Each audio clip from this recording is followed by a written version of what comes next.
L'Iran, en revanche, en fait bien partie. Bonjour Siavosh Ghazi, vous êtes à Téhéran pour Parlons-en.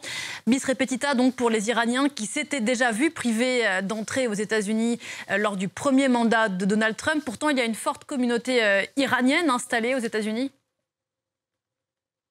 Absolument, on estime à quelques 2 millions de personnes, des Iraniens, qui sont partis aux États-Unis depuis la révolution islamique de 1979 et ensuite par vagues successives. Donc, cela complique beaucoup les relations dans les familles.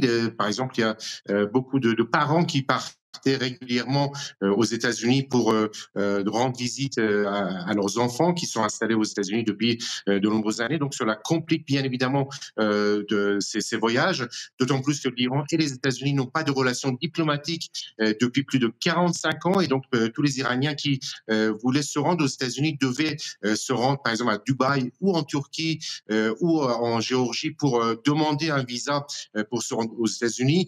Donc beaucoup d'argent dépensé pour obtenir un visa, ensuite un voyage très long. Donc cela complique toutes ces relations. Je connais dans mon entourage plusieurs personnes qui sont parties aux États-Unis il y a quelques mois après l'élection de Donald Trump en prévision d'une telle mesure de la part du nouveau président iranien et donc qui sont installés, qui sont restés aux États-Unis donc pour éviter une telle mesure, interdiction d'entrée.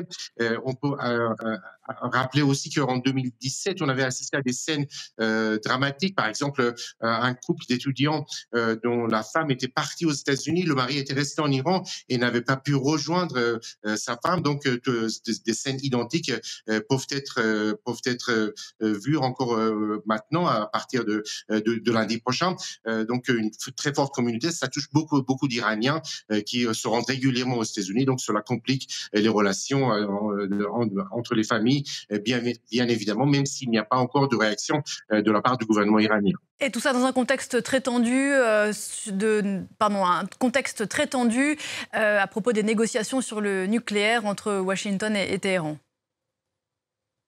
Absolument, il faut rappeler que le président Trump après son arrivée au pouvoir, a imposé une politique de pression maximale contre l'Iran avec de nombreuses nouvelles sanctions qui sont venues frapper l'économie iranienne.